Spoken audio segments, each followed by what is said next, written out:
Hi, so it's time for one of my photography tutorials. Now my plan today had been to get outside into the open air and show about natural light and the different light types. I was hoping for a bright sunny day to show you how sunlight affects things, but unfortunately I live in Scotland, weather is unpredictable and it is raining heavily, so I'm having to redo my plans, and instead I'm going to talk a little bit about Strobist photography.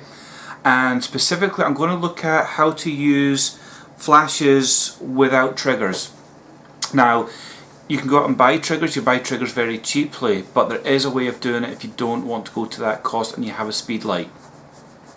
So most speed lights will come with slave modes, and basically a slave mode is you're telling that speed light that you're going to do as you're told, basically. So when this happens you're going to do this. That's the simple thing with a slave mode, and you can trigger that with your camera.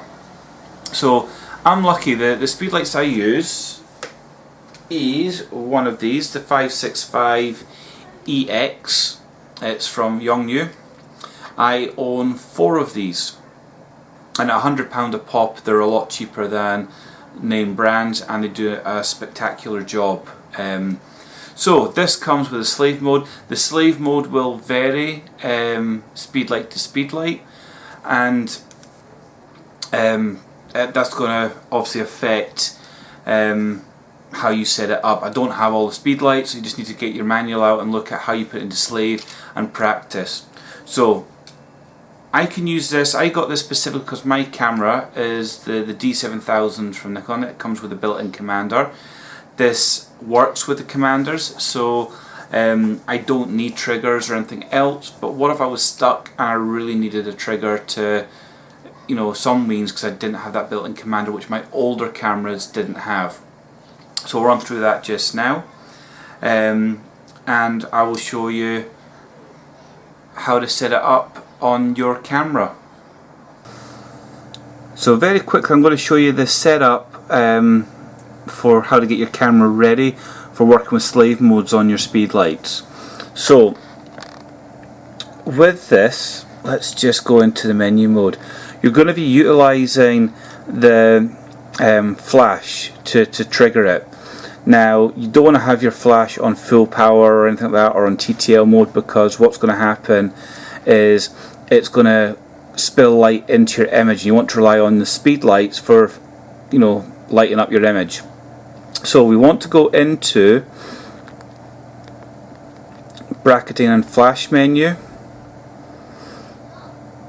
flash control for built-in flash, manual, and we're going to take it down to 1/128, which is basically low power, and we'll now show the effect that has on images. Right, so I've showed you how to set up the camera. So now we're going to use a model to show you the effect it has. So for this I'm going to have to switch off the lights, and we're just going to rely on the camera and then the speed lights. So we will do the camera and we'll show how the flash affects it. So for this I'm going to have my camera set at 250th of a second, because it just darkens everything out, and it's the kind of standard for the sync speeds for flashes on my camera. And we're going to work at, well, the lens I have on at the moment, my best aperture is 5.6. We'll work with that and we'll see what happens. I'm not going to set up any special lighting or that for this, because we're just obviously doing a trial, so it'll just be a case of bare flash, might put the diffusing dome on it, and we'll show you the effects. So let me just get set up with Big Dog here.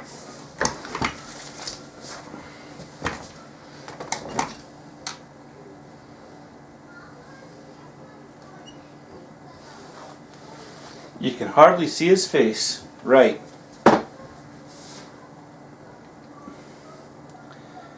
Let's just put the lights off.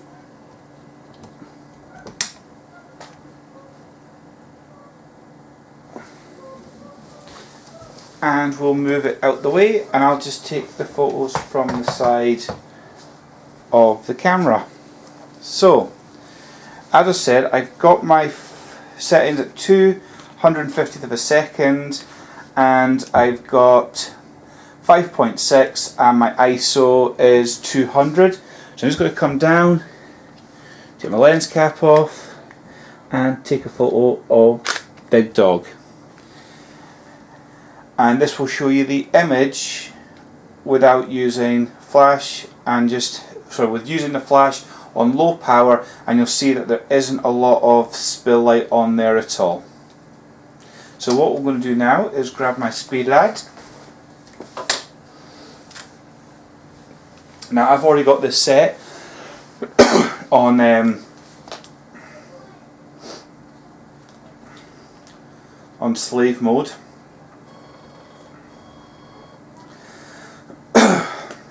And at the moment I've got this not on full power, I've got it on part power, so at the moment 1/16. So we'll just try that and see what happens.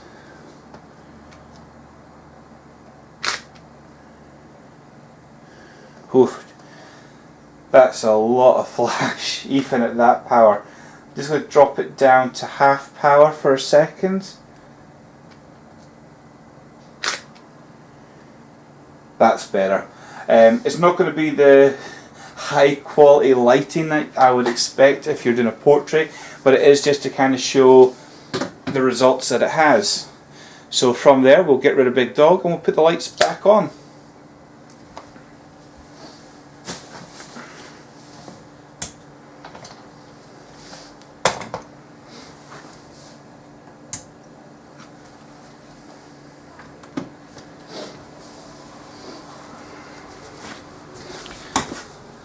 I'm bringing Big Ted back. I kind of threw him there and I felt bad. You never treat your model that way. It's terrible. So that is a very quick setup of how to use your onboard flash for doing strobist photography. Ignore my phone. And you'll see, it works pretty well. Now there may be restrictions on how far you can be from the lights. It's going to be a bit of trial and error. Where possible, triggers will give you better distance, but if you're buying cheap triggers you might find that they're not reliable, whereas your onboard flash and the slave modes in a lot of these speed lights is pretty spot on for reliability. The good thing for me having the slave modes as well is on my commander mode I can only program up 2 different lights, and what I mean by that, I can have a set A and set B, and as long as whatever's within those sets are set to the same power and things like that, no problem. But if I want to have 3 lights and all 3 lights at a different power setting, then I'm going to have to put one of them into slave mode and manually set it for what I want. So yeah, that's kind of all I want to say. We'll say thanks to Big Dog Ted for modelling today. There will be better looking models than this, but I'm not sure if they'll be as cuddly. Good dog. And yeah, we'll do some more strobist stuff if the weather stays like this, and we'll get back to the natural light stuff as soon as possible. And I will catch you all on the next vid, guys. See you later.